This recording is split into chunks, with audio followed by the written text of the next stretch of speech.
नमस्कार दोस्तों, स्वागत करता हूं भारतीय एजुकेशन के ऑनलाइन प्लेटफॉर्म पर। आज हम लोग ज्योग्राफी का एक महत्वपूर्ण टॉपिक के पढ़ने जा रहे हैं। टॉपिक का नाम है बहुउद्देशीय परियोजना। जैसा आपको पता है, आप 20 साल के प्रीवियस क्वेश्चन पेपर देखेंगे वनडे एग्जाम में, पीसीएस एग्जाम में, यूपीएससी एग्जाम में बहुउद्देशीय परियोजना से क्वेश्चन पूछे जाते हैं। चलिए आज हम लोग पढ़ते हैं। इंपॉर्टेंट बहुउद्देशीय परियोजना पढ़ेंगे। उससे देखा जाए भारत में 200-300 के करीब हैं बहुउद्देशीय परियोजना। उसमें जो करीब 40 से 50 बहुउद्देशीय परियोजना जो इम्पोर्टेंट है उसके बारे में हम लोग चर्चा करेंगे। टॉपिक है बहुउद्देशीय परियोजना। देखते हैं। सबसे पहले संयुक्त राज्य अमेरिका की टेनेसी घाटी के प्रतिरूप प्रदेश की प्रमुख नदी घाटियों में बहुउद्देशीय परियोजना स्थापित की गई है।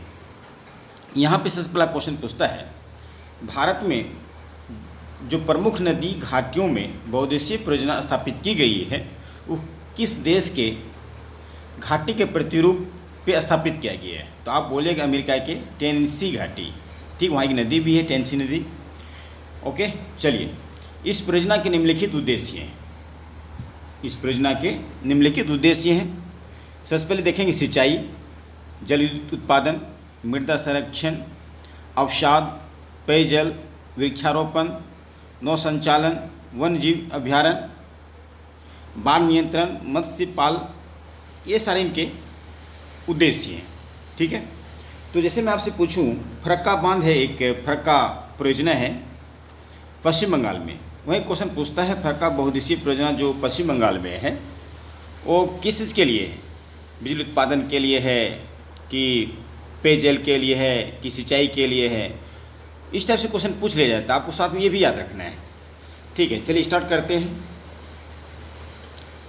जवाहरलाल नेहरू ने, मैं पहले ही बताया था, जवाहरलाल नेहरू ने इस उद्देश्य को जो है, इस परियोजना को स्वतंत्र भारत का मंदिर मस्जिद गुरुद्वारे भी कहा है।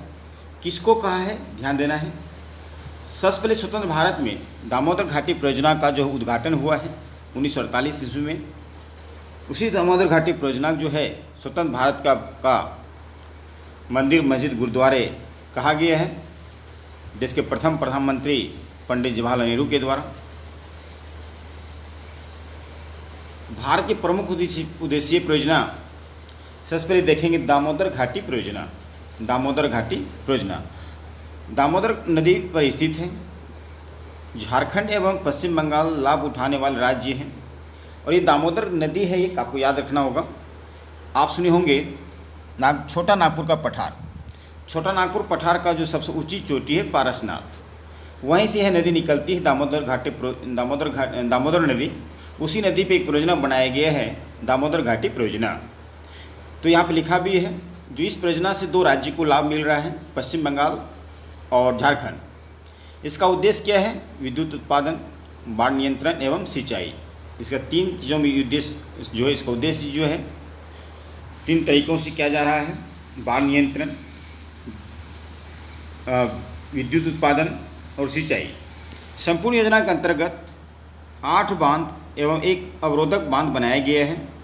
बोकारो, चंद्रपुरा, पतरातू एवं दुर्गापुर में तापविद्युत ग्रहों का निर्माण किया गया है।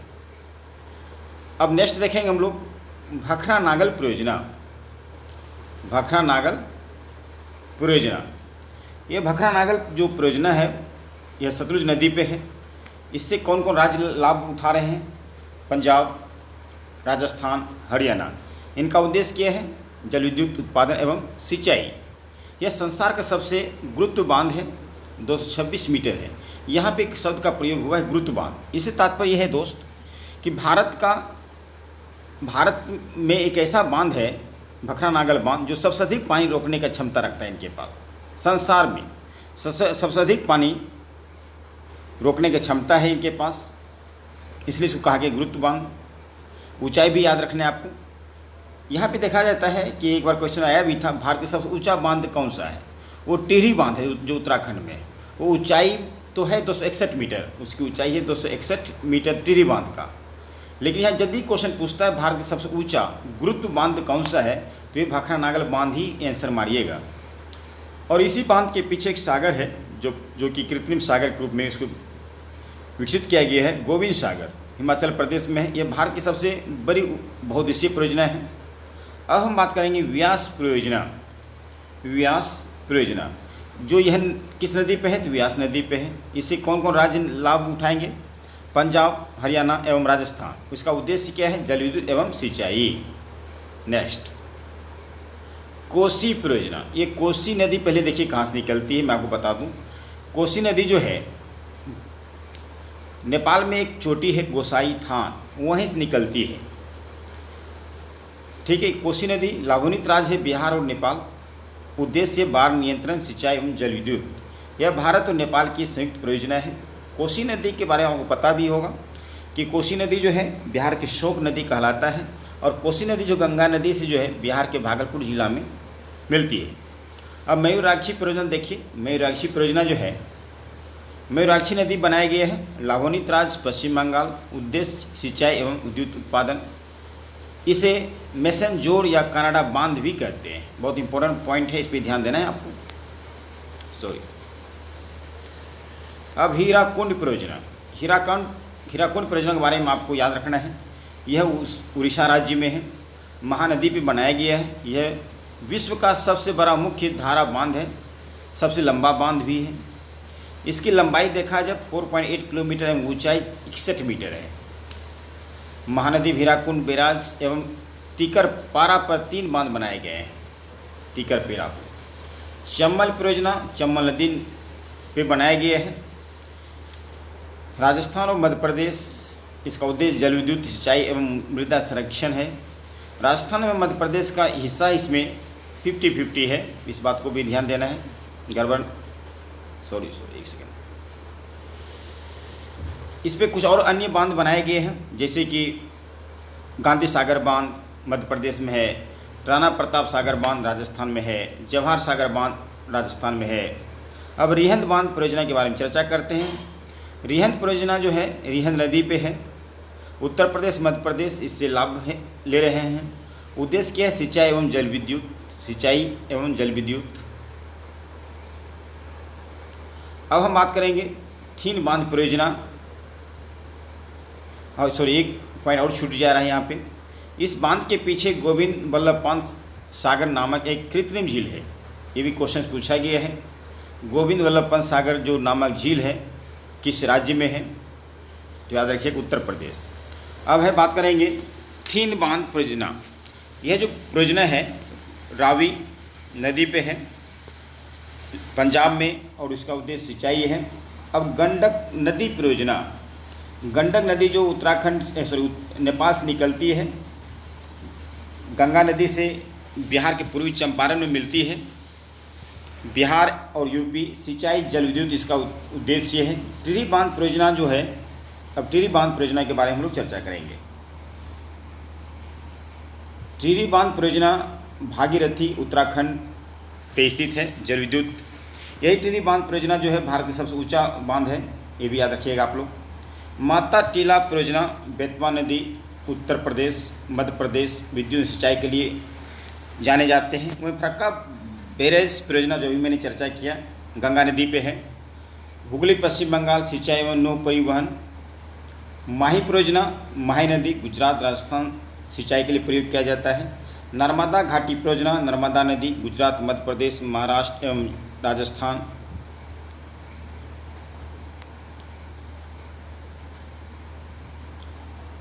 सरदार सरोवर बांध के बारे में आपको पता होगा, जो गुजरात में है, इस नदी पे स्थापित किया गया है। नर्मदा इंदिरा गांधी सागर बांध भी जो है मध्य प्रदेश इसी नदी पे है। नथपा झाकरी परियोजना। नथपा झाकरी परियोजना जो है सतलुज नदी पे है, हिमाचल प्रदेश जल विद्युत के लिए प्रयोग किया जाता है। वहीं तुंगभद्रा परियोजना जो है तुंगभद्रा नदी कर्नाटक एवं आंध्र प्रदेश जल विद्युत के लिए है ये। नागार्जुन सागर परियोजना कृष्णा नदी आंध्र प्रदेश सिंचाई विद्युत उत्पादन के लिए है। दो कोयला परियोजना कोयला नदी महाराष्ट्र एवं जल विद्युत के लिए है ये। रामगंगा परियोजना जो गंगा की सहायक नदी है उत्तराखंड से निकलती है, सिंचाई और जल विद्युत के लिए यूज किया जाता है इनका। सलाल परियोजना बहुत अच्छा परियोजना है जो चिनाब नदी पे है, जम्मू कश्मीर जल विद्युत के लिए है। घाट प्रभा परियोजना, यह घाट प्रभा नदी जो कर्नाटक में है, कृष्णा नदी की सहायक नदी है, सिंचाई के लिए और जल विद्युत के लिए जो है इसका प्रयोग किया जा रहा है। मालप्रभा परियोजना, मालप्रभा नदी जो है कृष्णा नदी की सहायक नदी है और ये कर्नाटक राज्य में है, सिंचाई के लिए प्रयोग किया जाता है। वहीं देखेंगे ऊपरी कृष्णा परियोजना कृष्णा नदी पे है, कर्नाटक में है, सिंचाई के लिए प्रयोग किया जाता है।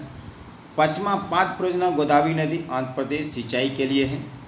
वहीं पे परम्बिकुलम भालियार परियोजना जो है ये परम्बिकुलम तमिलनाडु एंड करेल में है, सिंचाई के लिए प्रयोग किया जाता है।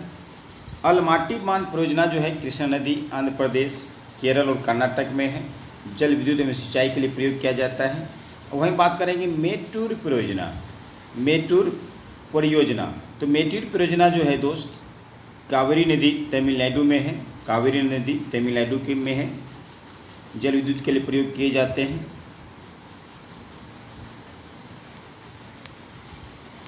वहीं बात करेंगे श्रीशैलम परियोजना कृष्णा नदी पे है, आंध्र प्रदेश में इसका विस्तार है और जल विद्युत के लिए प्रयोग किए जाते हैं। इडुक्की परियोजना जो केरल में है, इडुक्की नदी पे है, जल विद्युत के लिए यूज किया जाता है। निजाम सागर परियोजना मंजरा नदी आंध्र प्रदेश, जल विद्युत के लिए है। शिव समुद्रम परियोजना कावेरी नदी कर्नाटक में है, जल विद्युत के लिए प्रयोग किए जाते हैं। छौम बांध कृष्णा नदी, कृष्णा महाराष्ट्र, जल विद्युत। शरावती परियोजना जो है शरावती नदी कर्नाटक, जल विद्युत के प्रयोग किए जाते हैं। राजघाट परियोजना बेतवा नदी मध्य प्रदेश, उत्तर प्रदेश में है ये। उकाई परियोजना ताप्ती नदी जो गुजरात में है, यह नदी, यह परियोजना जल विद्युत के लिए प्रयोग किए जाते हैं। उकाई के बाद देखेंगे साबरमती परियोजना, साबरमती जो गुजरात में है, जल विद्युत के लिए प्रयोग किए जाते हैं। स्वर्णरेखा परियोजना, स्वर्णरेखा झारखंड, जल विद्युत एवं सिंचाई के लिए है। कोयलकुरो परियोजना कोयलकुरो नदी पे है जो झारखंड में है, जल विद्युत के लिए जाने जाते हैं। मचकुंडा परियोजना, मचकुंडा नदी है एक आंध्र प्रदेश में, उड़ीसा, सिंचाई जल विद्युत के लिए प्रयोग किए जाते हैं। तवा परियोजना जो तवा नदी पे है मध्य प्रदेश, सिंचाई के लिए प्रयोग किए जाते हैं। छिपेरा पन बिजली परियोजना यह है उत्तर प्रदेश में है, जल विद्युत के लिए प्रयोग किए जाते हैं। पार्वती जल परियोजना जो पार्वती नदी पे है, ये हिमाचल, हरियाणा और दिल्ली राज्य में इनका जो है प्रयोग मतलब लाभ मिल रहा है। वहीं कालिंदी परियोजना देखेंगे, कालिंदी नदी कर्नाटक में है। काकरापार परियोजना ताप्ती नदी गुजरात। पोंग बांध परियोजना व्यास नदी हिमाचल प्रदेश। दुलस्ती परियोजना चिनाब नदी जम्मू कश्मीर। तुलबुल परियोजना झेलम नदी जम्मू कश्मीर, जल परिवहन के लिए है। बगलिहार परियोजना चिनाब नदी जम्मू कश्मीर में है। उड़ी परियोजना झेलम नदी जम्मू एंड कश्मीर, जम्मू एंड कश्मीर। ठीक है दोस्तों, उम्मीद करता हूँ कि यह वीडियो आपको आराम से समझ में आ जाएगा और इसको आप रट ही लीजिएगा। बहुत इम्पोर्टेंट ये परियोजना है, इसमें एक भी आप मत छोड़िएगा। Thank you so much. आज क्लास में फिर मिलेंगे, इससे भी बेहतरीन वीडियो जो है मैं अपने चैनल पर डालते रहूँगा। ठीक है, चलिए बस आज क्लास में इतना ही। Thank you.